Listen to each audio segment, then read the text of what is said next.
Lesson 43. God is my source. I cannot see apart from Him. Perception is not an attribute of God.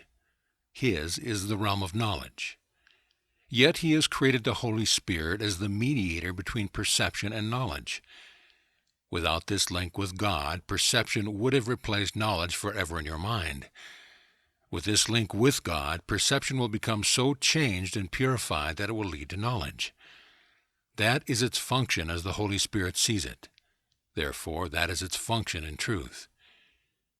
In God you cannot see. Perception has no function in God and does not exist. Yet in salvation, which is the undoing of what never was, perception has a mighty purpose.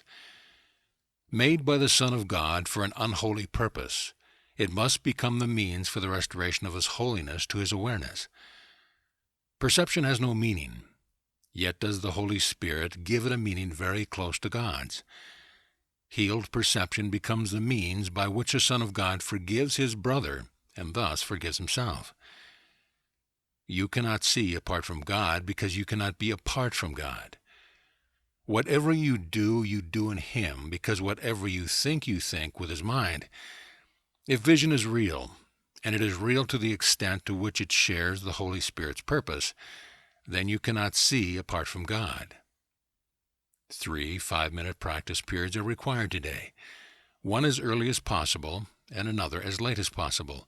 The third may be undertaken at the most convenient and suitable time which circumstance and readiness permit. At the beginning of these practice periods, repeat the idea to yourself with eyes open. Then glance around you a short time, applying the idea specifically to what you see. 4 or 5 subjects for this phase of the exercise is sufficient. You might say, for example, God is my source. I cannot see this desk apart from Him. God is my source. I cannot see that picture apart from Him. Although this part of the exercise period should be relatively short, be sure that you select the subjects for this phase indiscriminately without self-directed inclusion or exclusion. For the second and longer phase of the exercise period, close your eyes. Repeat today's idea again, and then let whatever relevant thoughts occur to you add to the idea in your own personal way. Thoughts such as, I see through the eyes of forgiveness. I see the world as blessed.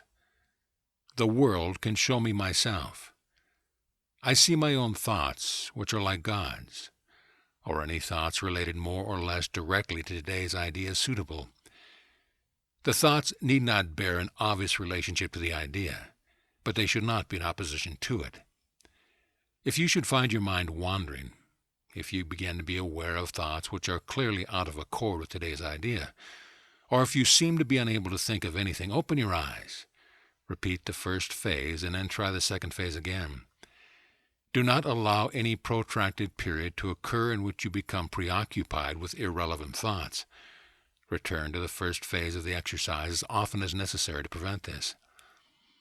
In applying today's idea in the shorter practice period, the form may vary according to the circumstance and situation in which you find yourself during the day.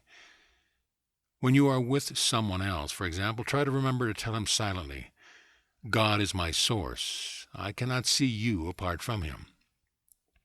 This form is equally applicable to strangers and to those you know well.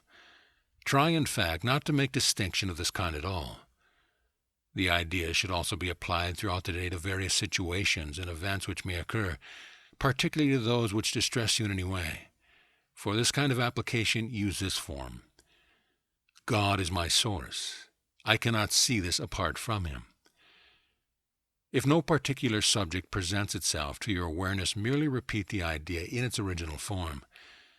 Try today not to allow longer periods of time to slip without remembering today's idea, and thus remembering your function.